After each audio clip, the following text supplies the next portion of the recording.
I started in the account side, so managing the accounts, and then started managing the team from there. Then I moved through to sales. Never in my life would I have thought that sales would be somewhere I would end up. I ended up there because I knew it was the right thing for Megaphone, and I knew that I would give it absolutely everything. I definitely have had issues letting work impact my personal life or just making work my life because I enjoy it. And so I think that can be also difficult for other people to understand when it's like, that is also what I consider fun. And so I think that balance, I've struggled with the balance. Just don't let anything stop you or let second guess yourself through that. I think if you set that goal and everything you do is aligned towards hitting that goal, you will hit it. If you let things like self-doubt come in or if you stray from that path, then that's not the straight line that you're heading towards. So I think just having that belief in yourself.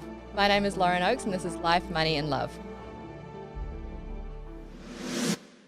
Just quickly before we get started, guys, if you've been enjoying the podcast, can I please ask that you consider leaving a 5-star review and subscribing on whatever platform you've been listening? It really helps the podcast grow. All right, we have Joe's former boss in the studio today, Lauren Oakes. So she's the CEO of Megaphone Marketing, which is one of Australia's biggest and fastest growing digital marketing agencies. I think 32 on the Deloitte Fast 50 in the tech space. So really exciting there. Now, Lauren's been with the company for 6 years. And why I think this story is such an inspiration and why I think so many people will be able to get value out of it, not only her knowledge base in the area of marketing and entrepreneurship and building a team, but the fact that she was able to go from, she's been there, as I said, 6 years, but in the space of 3 years, she went from junior account manager to CEO of the company. So I think that's something that I'd love to hear about how you got to that point, everything you've learned along the way. And then we'll talk about some more marketing related stuff probably towards the end because I'd love to get your take on some things.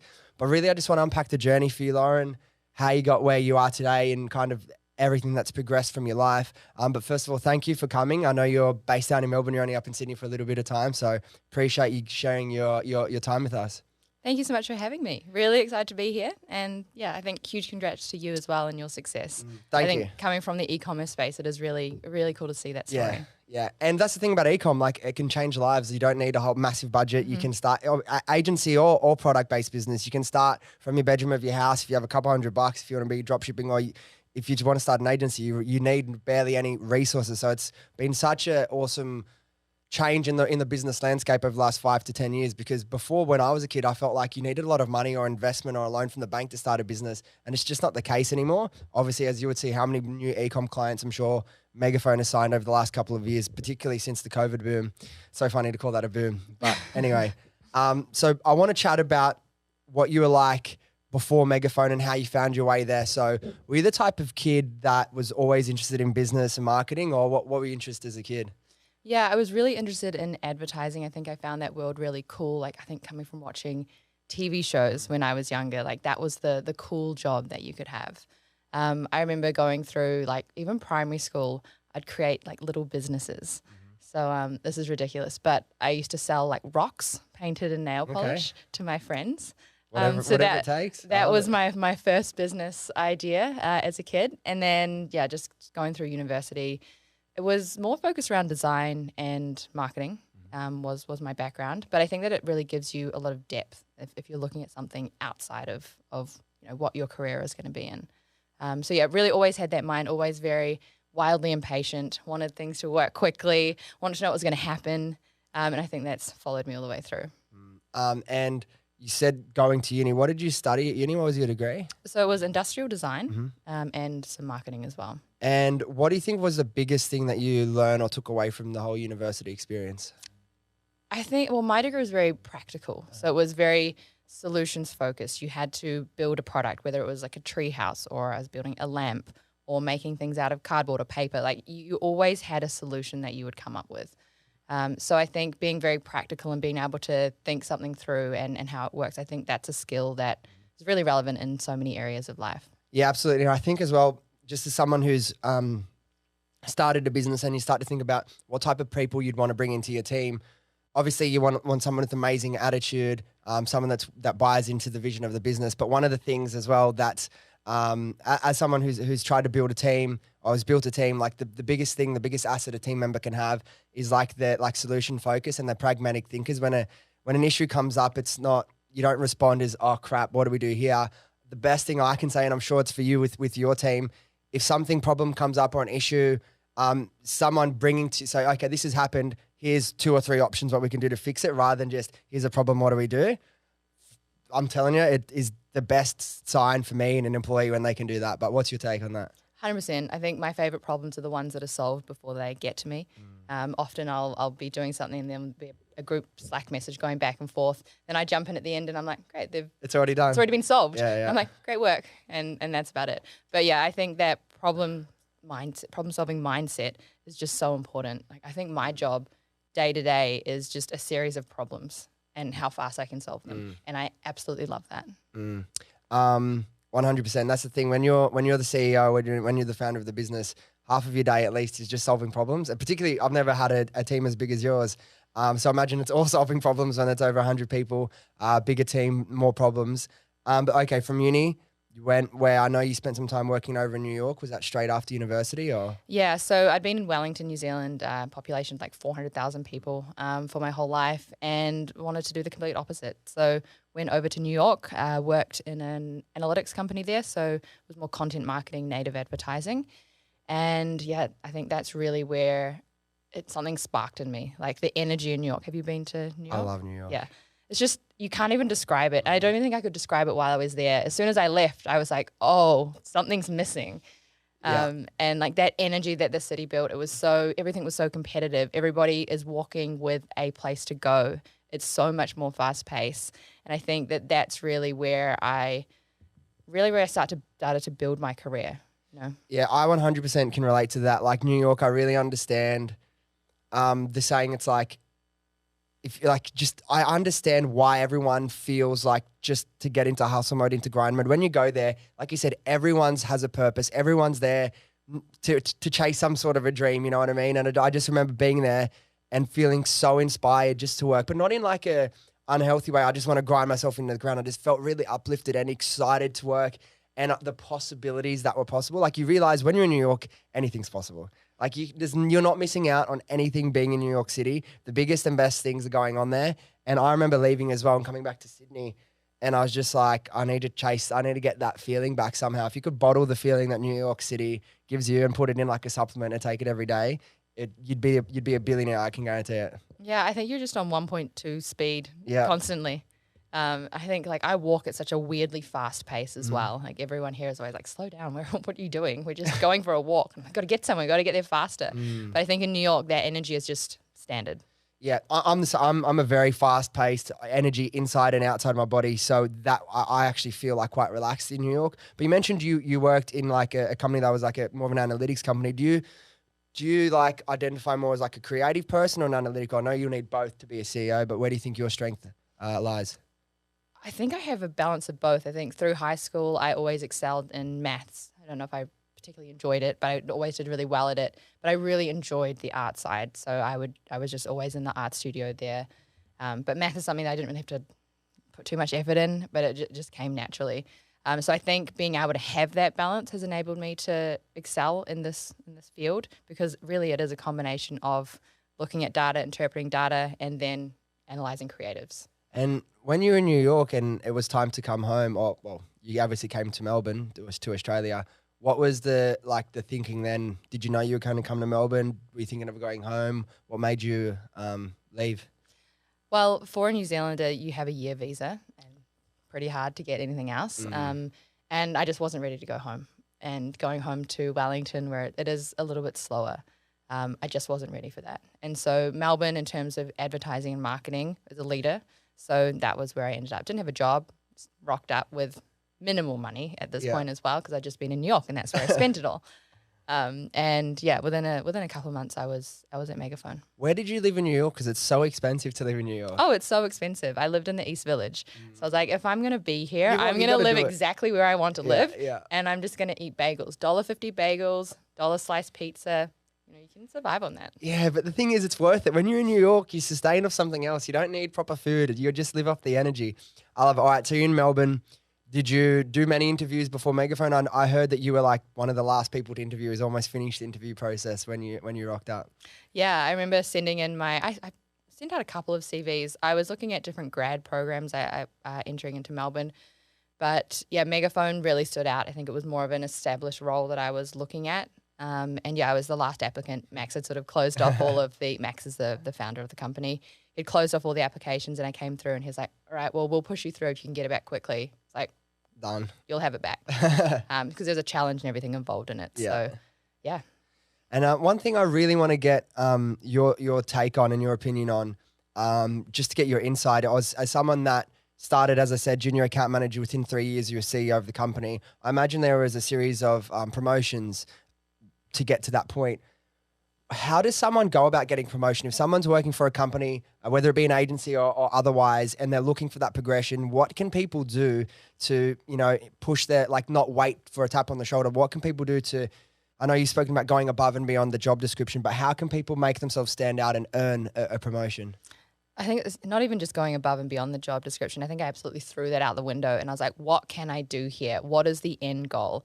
The end goal is to grow as a business, to get great results for clients. And so I just got creative with what that meant. So bringing different things into the business, like an internship program, that enabled me to practice things like management before I was ready for it. I ran industry events. I'm not quite sure how I managed this, but I had a paneled event with some incredible speakers on it. And had about 100 people attend, and that was just from me manually, one by one, emailing them through my email account, inviting them to this event that I was running. Looking back now, I'm like, it's hard to get people to events. We're doing a series of them again now. And yeah, it's not easy. So it was just a tireless effort to get people to make this work. I think it was just showing that I was there for Megaphone and for the reason that Megaphone wanted to exist, rather than just there for a paycheck or there to tick the boxes in my role. That's the biggest thing I think you alluded to. It's adding value to the company. And if you can think like that, then you're gonna be a massive asset. And if they've any sort of good leadership, they're gonna see that and they're gonna want to reward that. Like that's the thing. Like as someone who hires staff, it's like you want them to succeed. Like you want because that's the thing. If your staff succeeds, inevitably you succeed. So I don't care about taking the credit or any of the good ideas for anyone on a team. Like the better ideas you can have and the more fun you can have and creativity, it's going to benefit me and the business as a whole. So what are some ways I know I'm just putting you on the spot here, some practical ways that you feel like you mentioned one example that you did, creating the internship program. Was that something that Max asked you to do or you just came up with the idea yourself?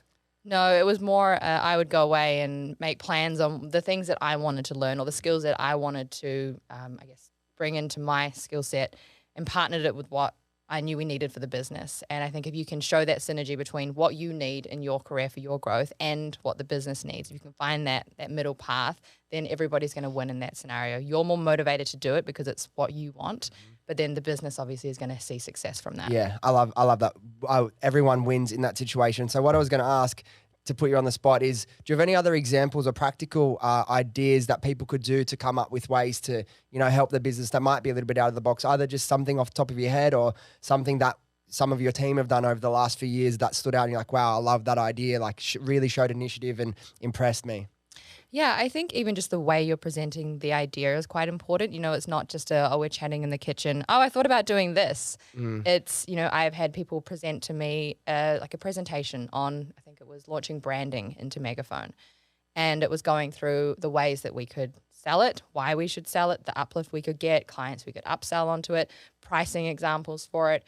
And so it wasn't just an idea that I was going to have to come in and put time into. It was, this is done. Do I want to provide a budget or provide yes, basically on that?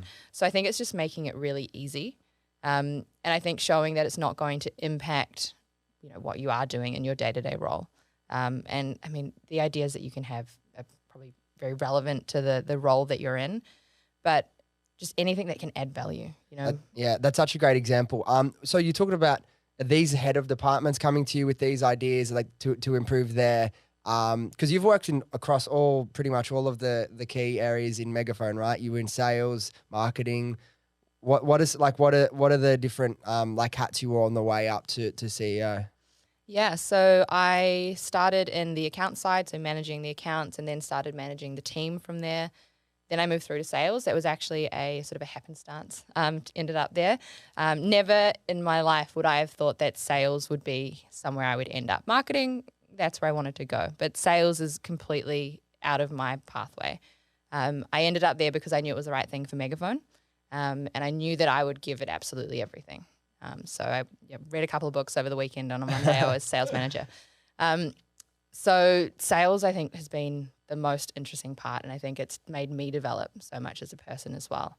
So, I mean, outside of sales, I've been across the HR side. I'm still doing a lot of the hiring. I think those are the most important conversations to bring the best people into the company. But I did the finances for a while as well. I think I've covered all the possible areas. Talk to me about sales. Sales was something I did for a couple of years before I started Happy Skin. And it's never something that I saw myself doing either. And I had some really great experiences and some really not so enjoyable experiences in sales. But tell me, like, what did you learn about yourself doing sales? Because everyone, when you're doing sales, particularly if it's like, I don't know how you guys work, but if it's anything cold or outbound calling, like it's rough and it thickens your skin. And I feel like if you have the natural ability in terms of your natural skill sets and talents, it can be quite, I don't want to make it like easy might not be the right word. It can be quite easy, let's say, to become good at sales, but then to become great at sales, there is such a massive gap in between. Okay, just being a nice, personable person can have a good conversation and maybe have some persuasion, but then to take that to being a really skilled salesperson, the gap from my experience and watching how people do it, it's really big, and it's all process driven and just how you manage your pipeline of priorities. Because when you're in sales, there's so many things that you could be doing, so many people you could be following up on. And I always found back then in my career, I was like 23, 24, one of the things I've always struggled with naturally, because it isn't in my natural skill sets, was like organization and structure, where I always had the energy and enthusiasm, but in sales, you can't get too far with just that and none of the other side. Yeah, so I think jumping into sales, looking at, I guess you need that energy, but you also need to have that process. I think from me jumping into sales, I was actually able to build that process. So I'm not very good at following processes, but I'm not going to put my time into it. That's not what I enjoy. I've recently done DISC assessments. Have you ever done that for the whole leadership team? And so now I know my weaknesses. High D, high I, low S, low C. Yeah. And so, in sales, you are going to naturally have that energy, and it's about being able to build that solid process that you can follow without even thinking.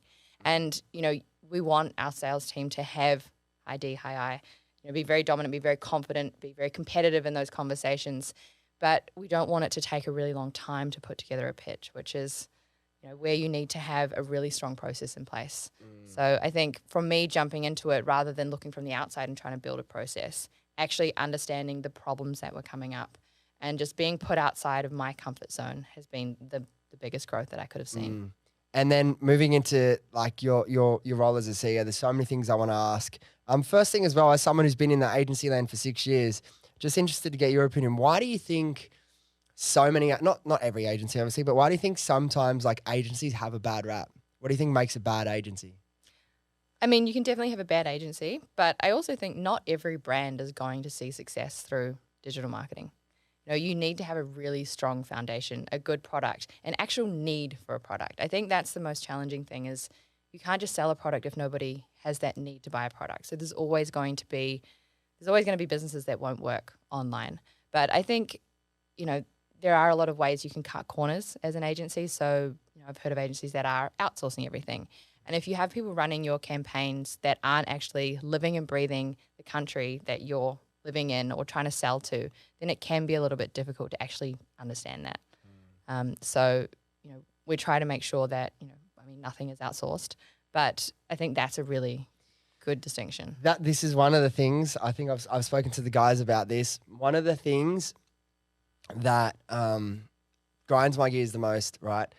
I'm all for people starting businesses. I'm absolutely supportive of that. But there's this one type of agency model that people talk about, and it's, you can start an agency with zero experience, right? And all you need to do is essentially you're a salesperson. And it's like, okay, you'd be like, yes, this is Dylan Mullan Agency. I can do X, Y, Z, all these things, right? And you say, great, can you help me with building a website and running Facebook ads? Sure, of course I can. And they'll go find people a Fiverr. If I found that people were outsourcing my work to some other person, like, not that it's a problem in another country, but you're acting like this is your team and this is what you do, and you're just outsourcing to all these random people. If I found that out, I would never, ever work with that agency again. And there's so many agencies built like that. Like, there's certain things you can outsource, but like running someone's ads and building their campaigns in their account is just Copywriting as well. Copywriting. That's something that needs to be very emotive. It needs to be in the country or in the words of what you would say to your client or to your customers. Yeah. And like, I understand that's the cost effective way to do it. And there's some certain skills that, yeah, sure, that is fine. But just like the trust that a brand needs, like the biggest thing for me working with an agency partner needs to be trust. And like, for me, it's like results is obviously super important, but do you enjoy working with them? Do you trust that they actually have your back and care about like the vision and the goals of the brand itself?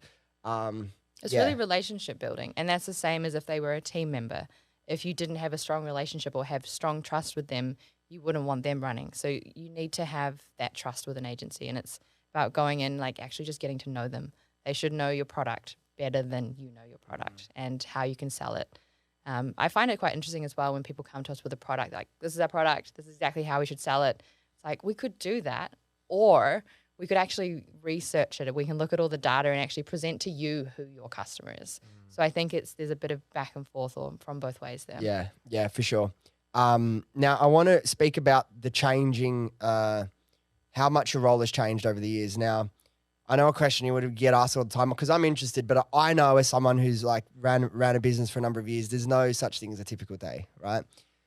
But currently with 110 staff, what does like a typical day or week look like? What are some of the things? Because just people are interested, like what someone our age, late 20s, I imagine, running as a CEO of a company, only took 3 years to get there. People want to know what actually a CEO does. I don't know what a CEO does at a 100-person company. I'm curious genuinely. So you mentioned solving problems, but what is the CEO's responsibility of a company with over 100 staff? So, I mean, if you're looking at a typical week, some things that I might do, I'm doing interviews at the moment for senior roles. So there's a lot of time that goes into that. So looking at DISC assessments, which I just mentioned before, they're really great to understand who this person is naturally going to be, how they're going to fit into the team, how they're going to complement everybody. So we've been spending a bit of time on that recently. So there's the hiring side, the operational side. So at the moment, looking at the company structure. So more the leadership structure, who should be reporting to who, how do we group the leaders? So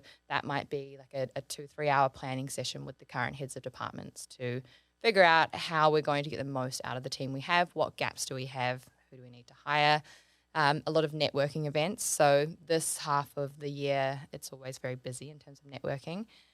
So going to different breakfasts, listening to different panels, partnership meetings. So looking at different, apps for Shopify that we can partner with, and we can use that to support our clients.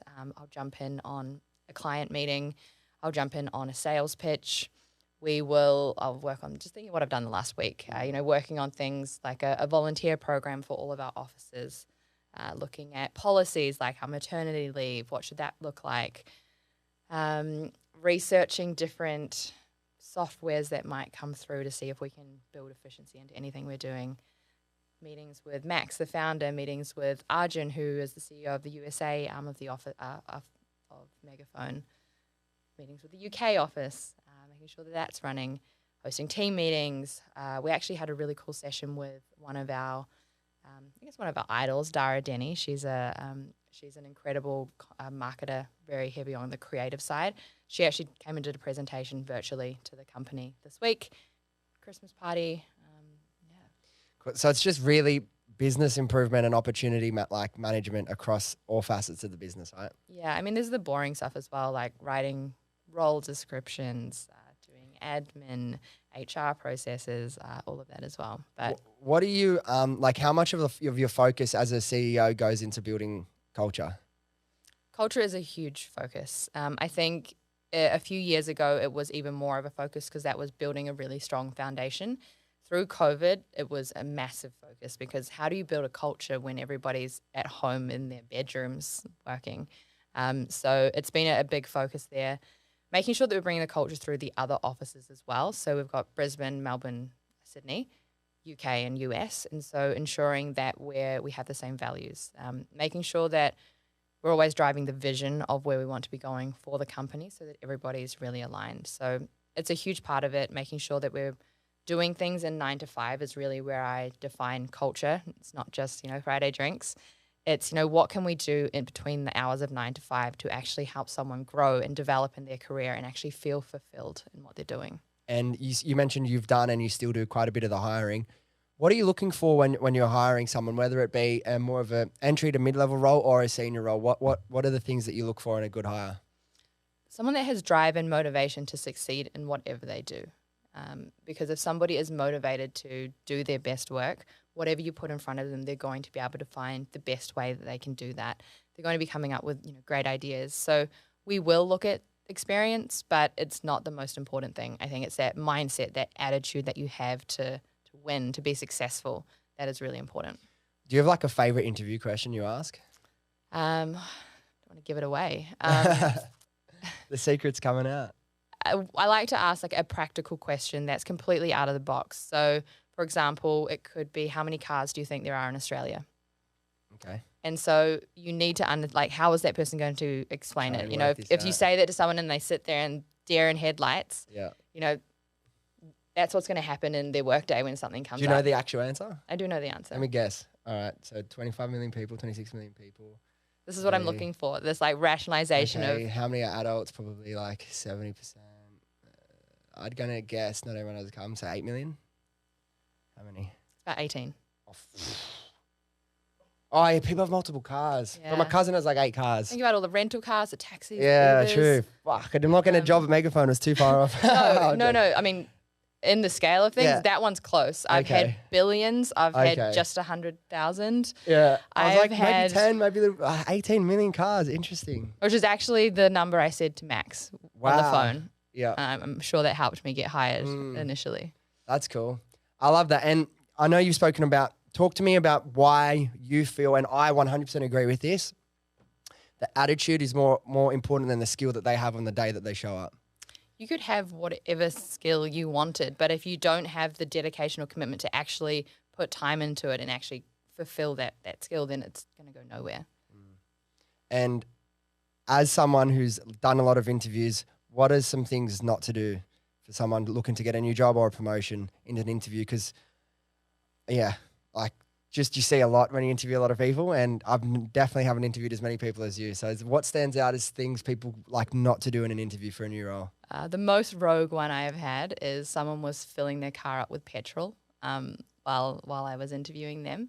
So I would say don't do that. But on a more serious note, I think coming in really prepared, I think a lot of people in an interview will just sit there and wait for the questions. But if you can make that a conversation, it shows who you are going to be. You're going to be contributing both ways on the conversation, especially when you're looking for people that might be client-facing in like an account management role or in sales role. I think one of my pet peeves is when people ask questions that are on the homepage of the website. Mm-hmm. Ask a question that you can't Google. Ask a question that you can't find. Have done your research. And, go into that question with a bit of background as to why you're asking it. I think there can be too much of just like sitting there waiting and then just like pump through 3 questions, then get out of there. Yeah, and don't just like ask questions for the sake of asking questions because they can tell. But that's a really good point you made. I think I used to do that because I'm just naturally like a chatty guy. But like I've never heard someone say that in an interview. It's actually a good thing to like make it a conversation. Don't just say it and then go back into your shell. Actually open that up, because looking back now and having like the best interviews I've done with people and the ones that like you leave the room feeling like, wow, I really like that person, that seems like they understand it, is like it's when they're just confident in themselves to have a conversation, chat, not too nervous about, oh my God, I'm getting asked questions, and forget that it's a two-way street. So I really like that. I want to ask you another question about how you mentioned your role changes as the company grows. What do the nuances look like becoming a CEO of like a 20-person team versus like a 50 or 100? How does it change? And how do you have to adapt your skill set? So as a 20-person company, I can turn around and I can talk to everybody in one room. Everyone's on the same page. It's very easy to be aligned because you're all in one room. If something goes wrong, everyone overhears that conversation. When you're in a company of 100 or more than that, people are in different rooms. People are now working from home. We have different offices. So the lines of communication have to be incredibly clear. Expectations have to be set much stronger. processes are a lot more important. When we're a 20-person company, the process could be, hey, Lauren, what do I do with this? And that worked. Whereas like a 100-person company, you need to have a go-to place where people know where they can find everything. Having a strong CRM is incredibly important, where everything can be stored. Good filing systems in Google Drive. All of the background stuff that makes the company work, that becomes so much more important. And what do you think is the most or the biggest thing that you've realized about yourself becoming a CEO and what you've learned over the last 3 years? I think as I get further into my career, I realize that everyone is just trying their best. And I think, going through, maybe it was a little bit of imposter syndrome. I was like, why should I be making this decision? But as long as you're going into decisions, making sure that you can be learning from the outcome, I think I've become a lot more confident with just going with what I initially think rather than second guessing. That's an important one, yeah. Do you tend to make decisions? I mean, it sounds lazy when some people say make decisions from your gut, but you can make decisions from your gut. You can do the research a lot of the time. It gets to a certain point, you just need to pull the trigger on a certain thing, and you can get analysis paralysis. And when you look into things too much, I found that often you won't always make the best decision anyway, because you get clouded. And then if you think about it too much, you put additional pressure on yourself. And I feel like you don't think clearly. I feel like 90% of the time, your first instinctual gut feeling is the right one. Yeah, so I would have that. I would try and back it up with data or prove myself correct. Yeah. We do have a lot of department heads now as well. So I would be roundtabling that, stress testing it a little bit. What I actually like to do is stress test it with a random selection of people from the company. So juniors, mids, different roles, data, creative, whatever. Get them in a room, let them know the idea, let them know the plan or what we want to do, the change we want to make, and then just get their idea. Because realistically, I mean, my company specifically, it's a people company. The product is the people. And so I want to understand how that is actually going to sit with this group of people from all different parts of the company. There are going to be areas that they would see day to day that I can't look at. So rather than just going in and making that decision because I feel like it's right, I can go and present it, but then also make sure that everyone's on board with it. Yeah, that's the balancing act, right? As well. How do you manage that? How do you manage having ideas and getting feedback from a lot of different people and then conflicting feedback? When you get that, that's something that I've realized. And when I take something to the team, I'm still working out the best way to get feedback on a certain specific thing, particularly with creative, because creative is such a individual thing. Everyone's going to have different feelings. How do you go when you take, let's just say, like you take an idea to 5 different people and you get like 4 or 5 different opinions? How do you then take that information and then go and make a decision based off that? I think when I'm presenting it initially, it's really explaining the why. And I think the why is incredibly important because it's not just presenting an idea and be like, what do you think? It's, this is why, this is the problem that I have, this is the solution that I've come up with, how can we adapt that? But I mean, sometimes you do get a lot of conflicting ideas, and then that's then my job to take those ideas away and stress test those and see which ones are going to have the biggest impact. If one's low risk, one's high risk, maybe I try the low risk first, depending on what the problem is. And I just asked you, what's one of the biggest things you've learned about yourself? What's one of the biggest things you've learned about people and people management? Because obviously, one of the most important parts of your role. Communication is the most important part, but I think a little bit deeper on that is feedback and getting feedback from above and below. I mean, it sounds so simple, but me providing very quick, direct feedback to somebody if I think that there's something that we need to talk about or that there's an improvement that they could make, the more I can do that and keep that open, the more that they will do that back to me as well. That's something we're actually working on in the leadership team at the moment is feedback doesn't always need to come through me. Sit someone down and chat through that feedback. I think the more that you can build that open line of communication, feedback, you build more trust, and then you can actually be a lot more productive. And you know that the way that someone's going to think before you're talking to them. And is that something you've always been naturally quite good at, being comfortable enough to have these potentially uncomfortable conversations with someone on the spot? Definitely not. Definitely not. So uncomfortable. No, but a while ago I wasn't. And, I have read countless business books and multiple courses, speak to coaches all the time. And this is something that comes up all the time. So over the past few years, I've definitely become a lot better at it. But, it's not comfortable going into a conversation with someone when you're going to tell them that you don't like something that they've done or the way they naturally handle conversations isn't great. It's difficult. And I don't think it's ever going to be a pleasant thing that you need to do. But the more open you can be about it, and the more open you are to receiving that feedback, you're going to learn things about yourself, and then it's not so bad if it's a two-way street. Yeah, absolutely.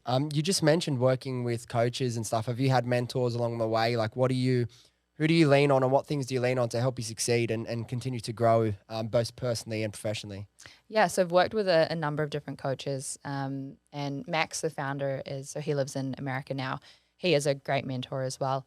But I have different mentors for different things. So there's an online platform called Mentor Pass, and basically you can just pay to speak to different mentors around the globe with different experience levels and different things. And so if I'm looking at a particular area of the business that I want to develop, or maybe we're looking at organizational structure, you can actually go in there and find people that have experience in these areas. I'll speak to 3 people, take them through my ideas. They'll give me 1,000 more ideas, or put me on the right track. And that's really helpful because these people have gone through this again. A lot of, as the company's grown so quickly, I hadn't been a CEO of a 30-person company or a 50 or a 100-person company, whereas there are people that have. And so being very comfortable with getting help from other people and being aware that you don't know everything. Yeah, and that's the biggest strength someone can have on the journey, is like removing the ego and being comfortable to ask for help. Because if you can ask for help, find mentors, coaches, even just messaging someone on Instagram that's done something you want to do, you'll be surprised how willing a lot of people are to help. Is such an important, it just cuts down the amount of time it will take, because you're leveraging the lessons that these people have had through their lives and what they've learned about themselves in their journey. So I know for me, learning from mentors and people that have done the things that I want to do specific to my sort of goals, I think it's important to align yourself with not just anyone that is successful because, but like you said, if you have a certain problem with organizational structures, you go to someone that understands organizational structures. If you wanted to go to someone for branding, I'm sure you'd go to someone that understands that. Really picking your mentors and coaches, I feel like, based around who you are and what your goals are, is really important, because we live in a day that there's so many gurus out there. There'll be someone that's had one business, made $10,000 and now is a business coach. So just identifying who the right people for you to work with can be so beneficial to cut down the amount of time it takes to get where you're going. And I want to get into that mindset, because someone like yourself obviously has achieved a lot of success in the business world in a relatively short amount of time. I want to get inside the way you think, so people can start to identify some of the habits that you've created, or some of the things that you've done to be able to facilitate this growth for yourself. So how do you approach mindset? What does mindset mean to you in personal development? So personal development and mindset personal development has always been very important to me. I think mindset is a journey that I've been on over the past couple of years. I do read a lot of books, and so I think when I want to become an expert on a topic, I will just start to read as many books as I can on that topic. So having a really strong mindset for me, I've recently identified this as having control over my day and what I'm doing. Because I think when you have a busy role, you can sometimes just get there and just let it take you where it does, and then, okay, cool, it's 5 p.m., I should wrap things up. Whereas having control over your morning, so the time I wake up, I like to control that. What am I doing in the morning? I've recently read 5 a.m. Club. I'm not sure if you've read that. It's a book. Principle is getting up at 5 a.m. I don't get up at 5 a.m., but there are really some strong core principles out of that book where it's own your morning and elevate your life. And so every morning, making sure that I can do some form of exercise, I can learn something, and I can practice some form of mindfulness. And so that would take, an hour and a half. And going into your day, you have already ticked all of those boxes. So you're entering your work day in a really positive mindset from that point. Then you now have control over what you want to do in your day. And don't get me wrong, there's still mornings that I roll out of bed and go straight to work. But I notice the difference, that I'm not in control of my day at that point. And you're just sort of letting it take you where it goes. But if you can, even just scheduling things in your calendar, or how you want your day to happen, that to me sets me up really well. And has your morning routine developed over the years? Like you said, you've added some more things in recently. Yeah, so my morning, I'm not a morning person. So for me, getting up at 6 a.m., that's a big progress for me. Yeah. Over the past year, that's been sort of the development, and going through the stage from waking up and being tired, and it just takes a couple of weeks to get through that. And so I feel so much better having achieved something before work, and then also making sure that you do sort of the same thing after work. Yeah, I actually just changed my morning routine probably 2 or 3 months ago now. I used to do it the way you do it. I'd wake up at 6, just before 6, quarter to 6. And I'd spend honestly 2 hours on my morning routine. Like I would meditate, I would stretch, I would read. I do martial arts, I'd do some of my forms and stuff. And then I'd start working after that. And I did that for 2-3 years. And then it just got to the point, do you know Alex Hormozzi? I'm sure you would have seen his stuff. Love him. I love him as well. He's like an absolute genius when it comes to sales and marketing and business. And I heard him say this thing. It's like, the optimal morning routine is just waking up and working as soon as you can. And I remember I was chatting up to someone about it on the podcast, and I'm like, no, I don't really agree with that, because I said I want to come in feeling good, blah, blah, blah. And I thought about it for a little while. I'm like, fuck, well, I really do rate Alex, right? Let me give it a go. And as much as I'm not necessarily a morning person either, I was always doing my best work at 11 p.m. at night and stuff like that. I started it, and yeah, it definitely was hard waking up. But what I felt like, if I can wake up and start working at 5:30, the first half an hour, 45 minutes, I'm telling you, I'm not doing my best work. Let me set up and plan the day, because I'm not firing on all cylinders. But then once I've woken up from about 6:30, I'm fully awake. The amount of work I get done between 6:30 and 10 a.m., it's so much more peaceful, so much more quiet. I feel like I'm getting ahead in my day. So then I actually stop at 10, and then I'll do my mini morning routine then. And that's been a massive game changer for me, because I feel like no matter what happens in my day, and being a business owner that has people going to be asking me things, and problems come up with different businesses that I'm involved in, it's no matter what happens from here on out, I've at least achieved the most important things. I've got my 3 or 4 hours of most important things done. And that's really changed the game for me. But like I said before, I would have sworn by now I want to do my 2-hour morning routine every day. So it's just interesting, what I'm always interested to hear what other people do and what makes them, because all we want to do is get the best out of ourselves, right? Yeah. That's the thing. And how about sleep?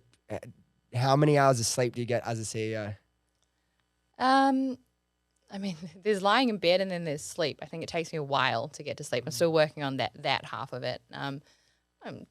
Minimum of 6. Yeah. So there's this misconception that CEOs have to have 4 or 5 hours sleep. 6 hours, I don't think I could live off 6 hours every single night. Sometimes I get 7. That's a good. Yeah, that's a good night. I like to get 7. Anything. If I get 7, perfect. If I get 7.5, that's what a sleep in. But I tried for ages to be I'm going to still work till 12 and wake up at 5:30. And honestly, I feel you're awake for an extra half an hour a day. But my work throughout the whole day just wasn't as good. I wasn't as happy. I didn't enjoy it as much. It wasn't for me. I've got some questions for you. I want to ask about more some of the marketing stuff. But before I get onto that, I want to ask you about motivation, right? Now, you have a lot of pressure on your shoulders as a CEO of a large business. First of all, how do you manage that pressure? And do you feel that pressure? Yeah, I think through different times I will feel that pressure, but I'm incredibly competitive. I want to win. And so I think I also thrive under that pressure. And so, there are times where I know I need to take a step back or go for a walk, because there's a lot of pressure, but I try not to let it get to me. And I think just being very conscious of it, and again, having that control. So having control over recognizing if you are feeling the pressure, or if you are feeling stressed. I think if you can acknowledge it, then I can help manage that myself. And have you ever had challenges in managing your mental health throughout the years, whether it be in uni or in business? I've been very fortunate to not have any huge issues on that. I definitely have had issues letting work impact my personal life, or just making work my life, because I enjoy it. And so I think that can be also difficult for other people to understand, when it's usually I'll try and work on a different project in the evening if I'm working in the evening, but that is also what I consider fun. And so I think that balance, I've struggled with the balance more. Because Megaphone, do you guys still offer like mental health leave and stuff for your team. Tell me about that. And is that something recently that you guys introduced? Yeah, so in COVID, that was something that we noticed was quite challenging. So we introduced through COVID, we had a lot of other initiatives as well, just to bring the team together. But yeah, so one day a quarter, we encourage everyone to take a mental health day. It's a day that you shouldn't use for like moving house or like, going on holiday. It's a day where you should just like be at home, be with yourself and just take that reset. I think it's incredibly important to do that, to also make sure you are getting the most out of yourself as a person. So that's optional for people to take, but there's also a lot of other apps and like services people they can speak to that we have available as well, which I think has become heightened over COVID, but it's something that we realistically always should have had. Yeah. You seem like an incredibly naturally, organically motivated person, right? I can feel that. The way you've spoken about your life and your journey. Is there anything that you need to do to help you feeling motivated, or is it just something that's always naturally existed within you?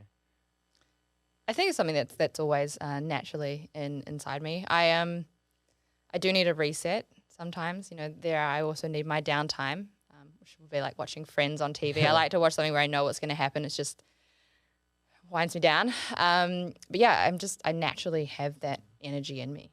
How about when you're motivating your team? How do you keep such a large team motivated? And then obviously on an individual level, how do you keep people motivated?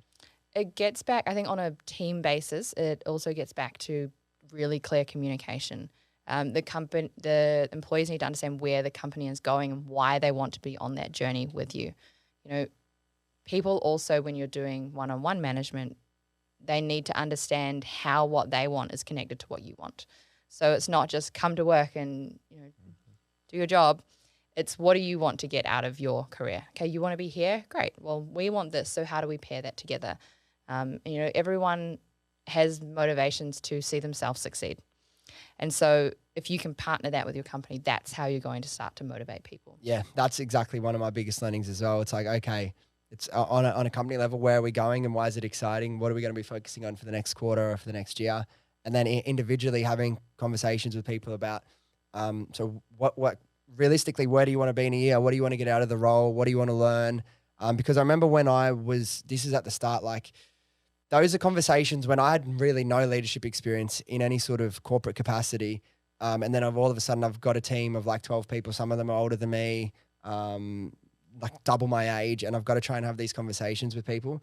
So I feel like at times when I was younger, I shied away from having those conversations. But then literally, if you're a business leader, you're only shooting yourself in the foot, because you avoiding those conversations isn't changing the fact that these people want that. And in fact, it's going to make it more likely that they will end up not being so happy or will want to leave. So having those conversations and understanding what their goals are, and if you can make it align with the company goals. If you can't, at least and you have an opportunity to do your best and you can plan for the future. But just trying to ignore that and hoping everyone's just going to buy in just because I'm paying them every week, it's not how it is. There's a lot of opportunity out there, like especially now there's a talent shortage. Like if you're a good worker, like I'm sure there's tons of companies that would want to snap you up. So making sure that you can keep your employees as tied to the business, like their personal goals tied to the vision and the future of the business, is definitely what I've learned, as well as the most important or the most effective way at keeping people motivated and just having like a great, because talk about culture as well, like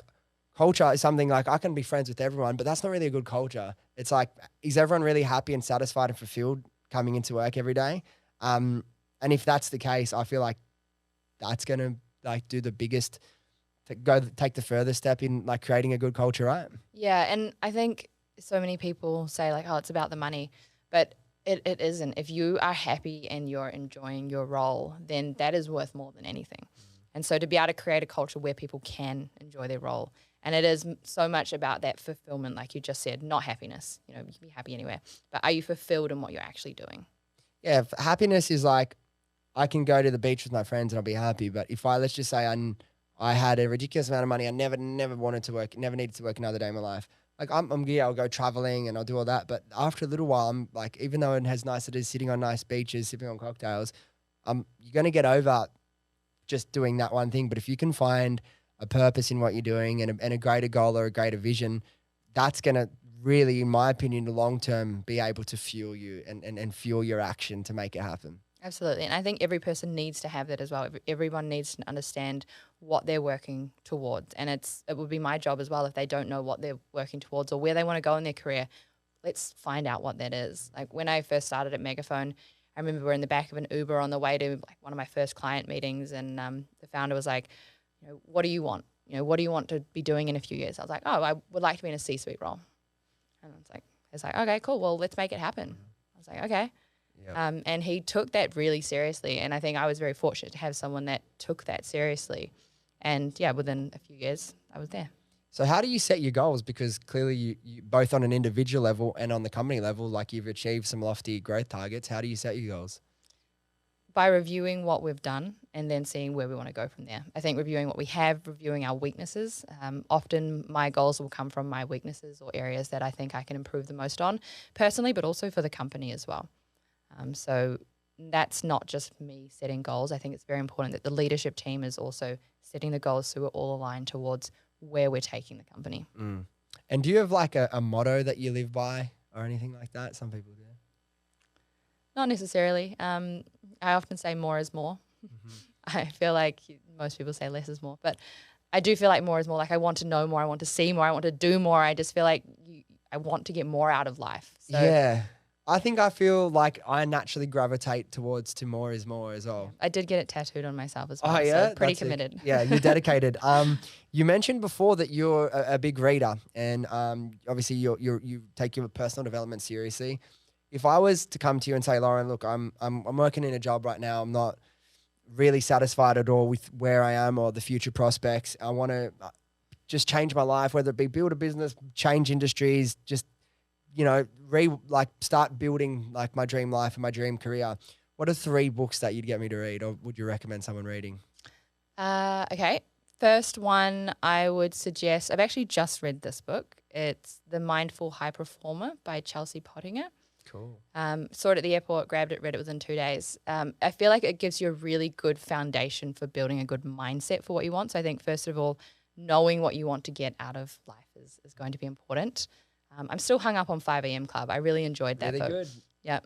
And 2 more. Okay, Ego is the Enemy, I think, is a really good book to just be able to self-reflect in your work. And How to Win Friends and Influence People, I think, is a really good book for just communication. It's a very old book. That was the first personal development book I ever read, How to Win Friends and Influence People. So Ego is the Enemy. I've heard of this book recommended a couple of times. I don't actually know what it's about. I can obviously gather from the title, but kind of what's the vibe of the book? What's the message? It's about being able to approach situations without letting your emotions take control, but acknowledging your emotions. I think emotions are an important part of a decision that you make, but also not letting them lead that decision.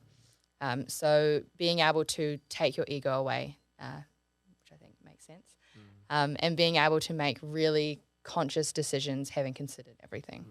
And it's a very important book, I think, when you're working with a leadership team, to be able to just take your ego away from everything. And we want the best solution, not your solution. Doesn't matter who came up with that idea. Yeah, absolutely. Now I want to ask you before we wrap up some more marketing related questions, because a lot of the people that listen will be into e-com and digital marketing, obviously. Now, what I'd like to ask, the first one is, in 2023, obviously it's right around the corner. I think this episode will go live. It'll be one of the first next year. What channels do you see becoming more important in 2023? And then are there any channels that you see potentially becoming slightly less important than they were in 22? TikTok is a channel. It's the only channel now that you can actually see organic success without paid media. So TikTok is a big opportunity for businesses, especially businesses that potentially don't have the budget yet to spend. LinkedIn I think is on the way back. Okay. Over the past, I think, year or so. I think it fluctuates a little bit, but yeah, LinkedIn is strong. I think building personal brands and having a face behind brands is becoming more and more popular. So therefore, LinkedIn is naturally the next step from that. Instagram is keeping up. They're still kicking, eh? Yeah, they're still great for running paid media. They are bringing out a lot of changes, which is trying to, I guess, compete with TikTok. Facebook, I think, is continuing to slow down a little bit. If you could only advertise on TikTok or Instagram from here on out, which one would you choose?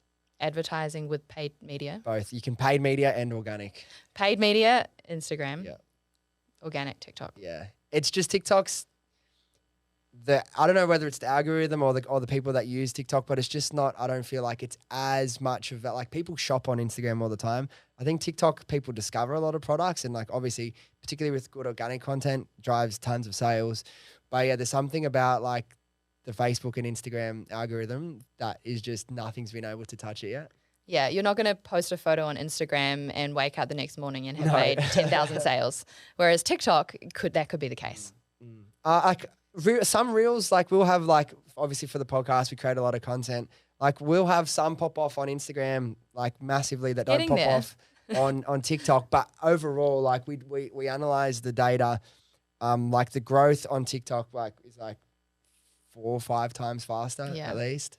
So yeah, I mean, and it seems like as well, just in terms of brand awareness and growing your like following, people are so much more hesitant to follow a new account on Instagram now. Versus TikTok, everyone's like, I don't care.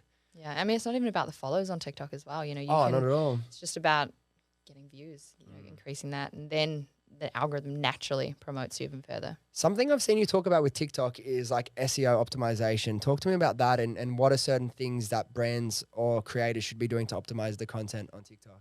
Yeah, it's really a simple principle. It's like who do you want to be seeing your product? What are you highlighting about your product?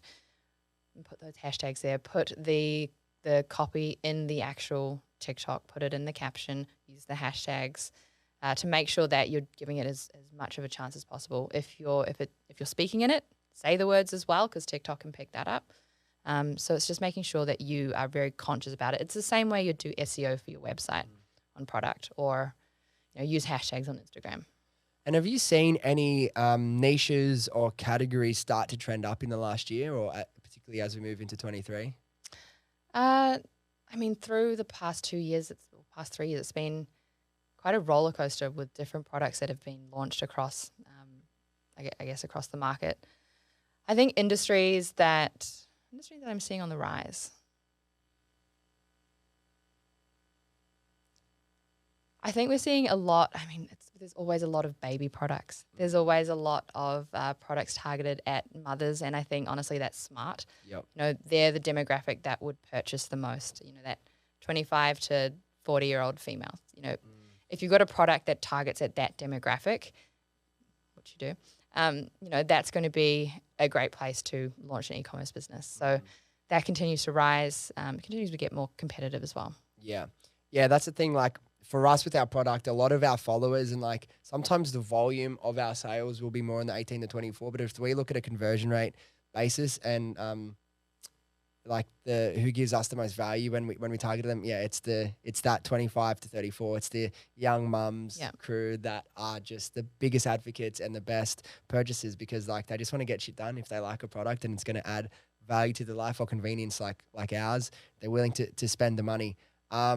Another question now, I know I'm putting you on the spot with all these things here, and I know you don't want to reveal all your secrets, but what's one e-commerce digital marketing hack that a lot of people don't know about? Creative is the key at the moment. So where we used to run multiple different audiences, where we would test, really niche audiences, now it's really testing more of a general audience, and then where you find your customers is through the creatives that you have.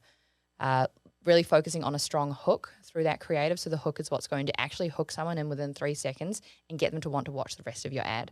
I'm saying watch because video is primarily where you're going to see the best results. Don't neglect static, but video is likely where you'll see that.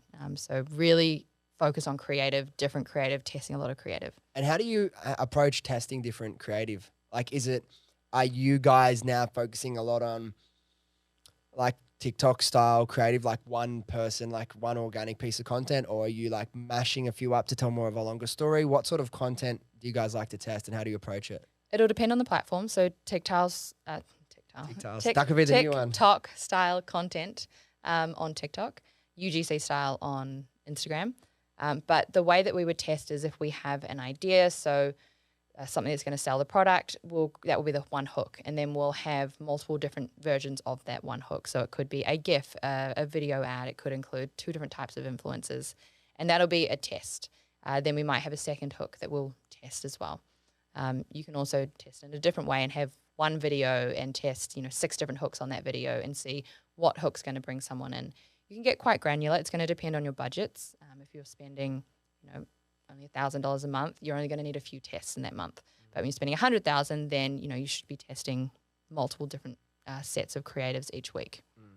Yeah, exactly. And that's the thing. All the best marketers in the world now are just saying focus on creative. It's creative. Back in the day, yeah, you could get really granular with all your targeting and all your different audiences and segments, and that was the way you could really achieve a lot of scale. And obviously the content was important within that, putting the best content in to perform. But now it's as these platforms become more and more automated and they want you to rely more on the algorithm and the content to find, as you said, the buyers of the product, you just need to lean into that. And look, maybe in 2 years again, it'll change. Something else will be the focus. Give it 3 months and something else will change. Something will change.